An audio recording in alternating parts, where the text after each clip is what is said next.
News 25 is brought to you by Golden Casino Group, where you'll always find great fun, good food, and fantastic entertainment, all at Gold Town, Lakeside, and the Pahrump Nugget. News is also brought to you by J.K. Nelson Law. Call 727-9900 today for your free consultation. If you need a lawyer, you need Nelson.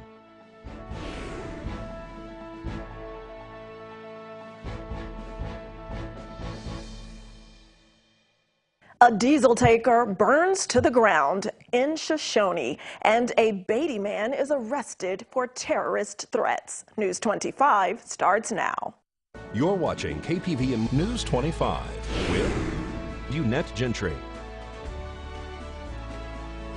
Local coverage from Deanna O'Donnell.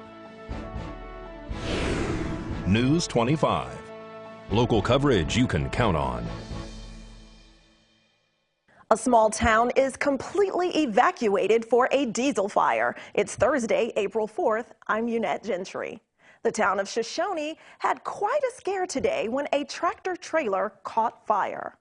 This afternoon, Pahrump Valley Fire and Rescue and Nye County Sheriff's deputies were dispatched to Shoshone for a diesel tanker on fire. The small town was evacuated. We spoke to Fire Chief Scott Lewis. The dispatch report of a semi-truck on fire is a beach-related 5 minutes to Southern Inyo Fire Protection District on Highway 127 across the street from the Crowbar Restaurant. Crews were advised that there was a semi-truck on fire containing an unknown type material. It was a tanker, as the description. We arrived on location and found a well-involved tractor that was attached to the trailer as described. We checked the placard and found it to be a hazardous liquid, unspecified. There was heat damage to the tank. However, there was no breach of its contents. The fire was quickly contained, but extensive damage done to the tractor. There were no injuries. There was no extension of the fire, and the crews quickly controlled it without incident. And police say they arrested a Beatty man who threatened to kill Valley Electric Association employees after his power was shut off. Patrol members be advised. Valley Electric Association had reported to police that a Beatty resident had called in who was very upset, saying that his power was disconnected. He made several calls to the customer service department, according to the release, threatening to kill everyone at Valley Electric Association. The Nye County Sheriff's Office responded to Kane's residence and took him into custody. He was transported to the Nye County Sheriff's Office Detention Center. Well, the historical Belmont Courthouse is getting a facelift. The Nye County Commissioners have chosen the contractor who put in that bid. Up for discussion is the awarding of a bid to Ben F. Dotson Construction Incorporated in the amount of $52,218 to remodel the Belmont Courthouse, which is a historic building that was built in 1876 and seated the Nye County government until 1905. I'd like to make a motion to award the bid to Ben Dodson in the amount of $52,218, execute the contract. And what happened, I have a question, Savannah. I'm not sure I want to fund it from 101 contingency because I thought we had agreed to fund it from 10291, which is county-owned buildings. Correct. That is a typo, Okay. and actually we'll be funding it from 10402 capital funds, not county-owned building fund. Okay. So that was a typo, and I apologize. That was an oversight by my staff. Okay, that's my motion, but I also wanted to make my colleagues aware that this is the item that I brought to the board in the past and asked for $50,000 to go towards this project. You'll notice that it's 52,218. That's what I'm asking for, so that is superseding that last request. Thank you. Second. Amy Nelson has this interesting question to add. I really don't understand why the historical restoration part of the state doesn't help pay for this grant money that I brought up earlier. Any response? I may be able to help answer that. So the State Historic Preservation Office, they do have grants available but the grant funding that they have available is so stringent in getting the funding, so it has to be, you have to follow the application process. There has to have been never any changes done to the building. I sat down and had a conversation with our representative at the SHPO office, and he outlined basically the reasons why a lot of these historic preservation buildings aren't done through grant funds through the state office is because of the stringency that they have set forth on the buildings. The board passes this with a unanimous vote. All those in favor say aye. Aye. Aye. Aye. And stay tuned. News 25 will be right back with much more news, including how you can improve your broadband. KPVM News 25. Local coverage you can count on. Welcome back to News 25. USDA Rural Development will begin accepting the first round of applications for the Rural E-Connectivity Pilot Program on April 23rd through reconnect.usda.gov. In April 2018, Congress provided $600 million to USDA to expand broadband infrastructure and services in rural America.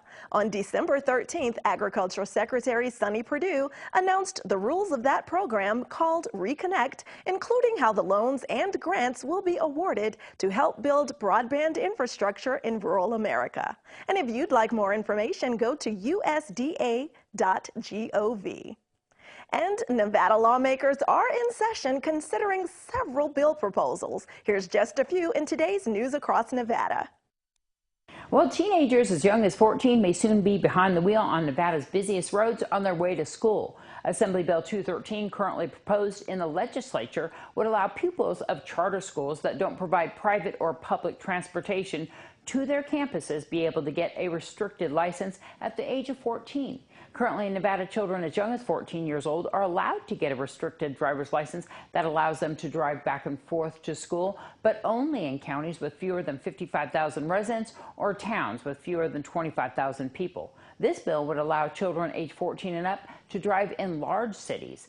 The bill was set for a hearing in the Assembly's Growth and Infrastructure Committee. And another bill in the legislature is being proposed that would create a specialty license plate with proceeds benefiting the victims of the 1 October mass shooting. Assembly Bill 333 would create a specialty plate to commemorate the victims of the 2017 shooting on the Las Vegas Strip. Fees from the license plate would go to the state's treasurer's office, which would then be sent to the Vegas Strong Resiliency Center every 3 months. The center would use the funding to help those affected by the shooting through its resources and referrals. Under the proposal, the plate would come with a $25 issuance fee and an additional $20 fee for renewal. A bill introduced in the Nevada Senate seeks to ban the nation's only legal brothels by outlawing prostitution. Republican Joe Hardy says brothels have no place in Nevada and attract women with few economic options who get stuck in an abusive industry. Democratic Senator Pat Spearman also signed on as a sponsor of the legislation, saying that legal bordellos can disguise sex trafficking. Sex workers and brothel backers have promised to fight the Nevada measure. They argue a ban would hurt struggling rural economies and drive women out of a regulated environment into dangerous street prostitution. About 20 brothels operate in Nevada, mostly in rural areas. I'm Deanna O'Donnell. That's your News Across Nevada.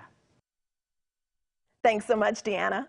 Well, the Clark County Law Library and Nevada Legal Services is offering a full schedule of free legal education classes to the public from May through August. Classes will be held at the Law Library located in downtown Las Vegas at 309 South 3rd Street, Suite 400. Topics will include criminal records sealing and civil rights restoration, basics of lawsuits and legal research, drafting a civil complaint in Clark County, estate planning, probate for estates under $100,000, and a records sealing form clinic. For more information, call 702-455-4696.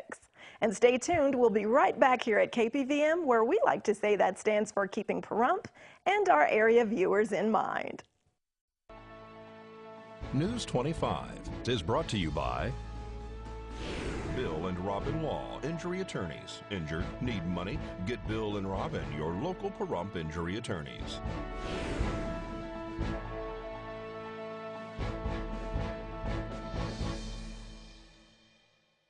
Welcome back. Well, it's a popular event that's been drawing in crowds for years. Beginning tomorrow, the Shadow Mountain Quilters will host their annual event.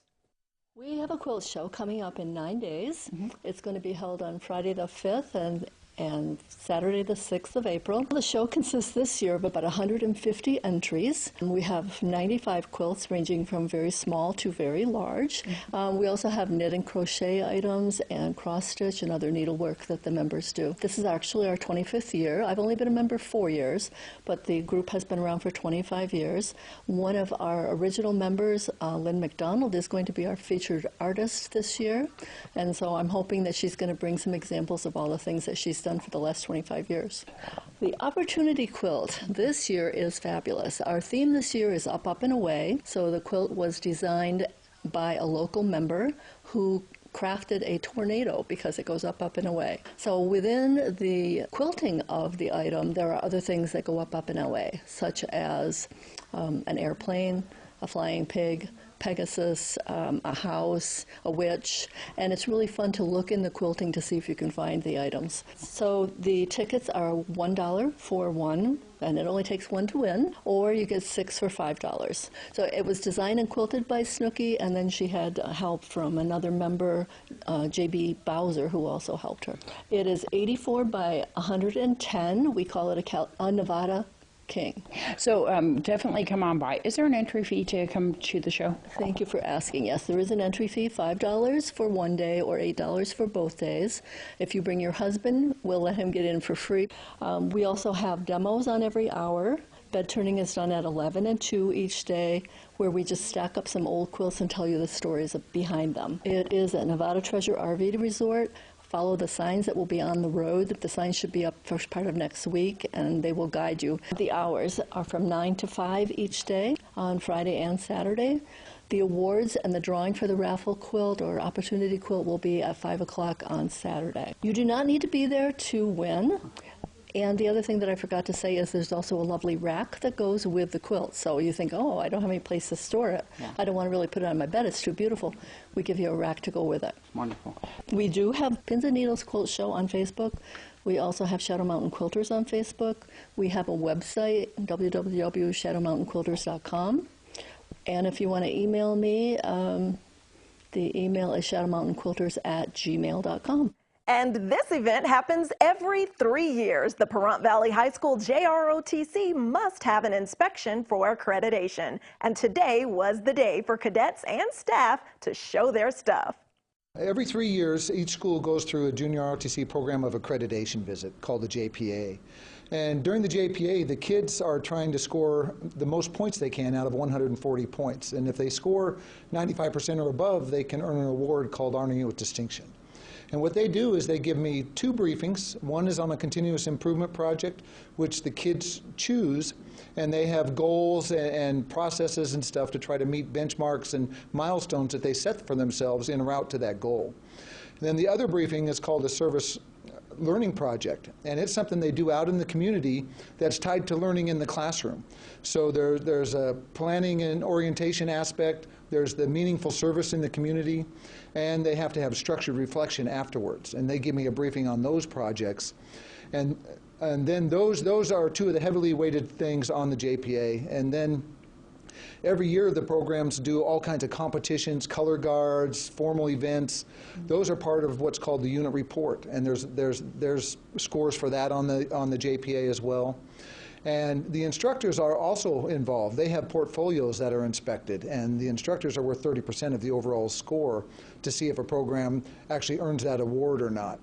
And it happens once every 3 years, and it deals with the national accreditation of junior ROTC, not anything to do with the high school accreditation itself.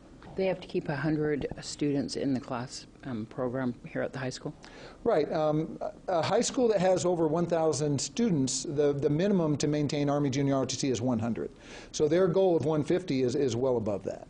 They had to meet certain criteria, and you were talking a little bit about these SMART goals, and the students weren't aware of them. So now, in 3 years, they can at least make that one of their goals, right? Absolutely. Really the focus of the briefings and the whole JPA visit is really not the students at all. It's really the focus is on the instructors. Are they teaching the required elements at a depth where the kids can understand them and use them in a briefing? So when it comes to SMART goal setting and things like that, the specific, measurable, achievable, realistic, and time-bound, they'll use those in places out in the workplace when it comes to their own evaluations and things like that. Some of the things that was really notable during some of the briefing that you had here today was the kids being kind of put on the spot and being able to respond and think on their feet. Absolutely. That's part of the scoring process because we want to give some of these kids, it's their first experience with an interview. So in the interview, you know, they're going to have to try to think on their feet and respond to a question they might not have been prepared for. And when they brief the elements of the briefing, that's what I try to focus my questions on is things that were either in or supposed to have been in the briefing. And a huge sale is happening tomorrow to support a nonprofit that helps spay and neuter area animals. Well, this weekend, come on down. We're having a yard sale, April 5th and 6th, Friday and Saturday, 8 to 4. All the proceeds go to spay and neuter. Come on down, visit us. We have lots of fun goodies. It's going to be a good time. We'll take any sort of donation you have. You can come on down, bring it down.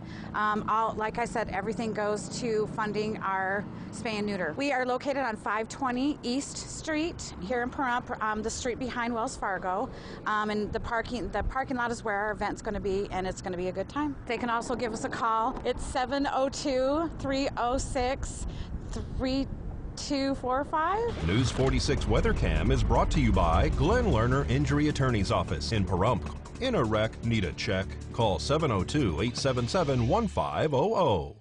All right, it's a gorgeous day outside, so let's take a look at our current conditions through our Glenn Lerner weather cam. The sun is shining, but I do see some clouds developing over the mountains. Michael Donahue will have us take a closer look at what we can expect in our forecast when we return.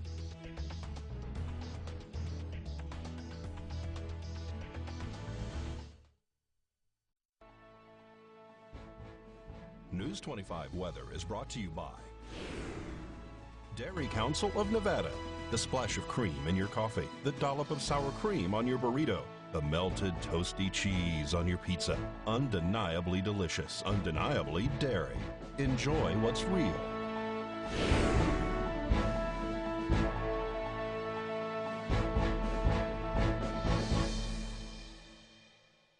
Hello and welcome back to News 25.